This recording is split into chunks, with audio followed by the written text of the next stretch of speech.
انا نوره، اشتركت مع سيكوتك على الفيسبوك وكسبت تابلت هديه، وان شاء الله هخلي عيد الام السنه دي مختلف مع سيكوتك، واستنونا بقى اتفرجوا على الفيديو اللي هنعمله.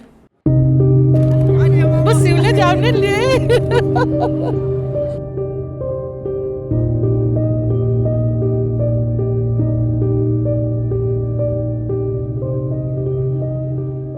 اقصى كرتون في عيد الام ان نوره بتجيب لي هديه.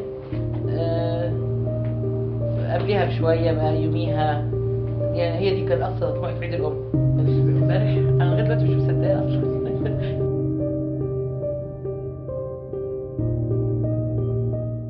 كنت قاعده في البيت زهقانه مش ورايا حاجه، وانا بقلب في النت لقيت اعلان سيكوتك عن مسابقه عيد الام، فعملت لايك وشير للبوست ونسيت الموضوع على اساس ان انا عمري اصلا ما اشتركت في مسابقه، ومره واحده لقيت كده فما كنتش مقتنعه تماما بالموضوع. بس صدقت بقى لما اتصلوا بيا بعدها بكام يوم ورحت الشركه اوريدي وقابلت الناس، وفعلا طلع بجد.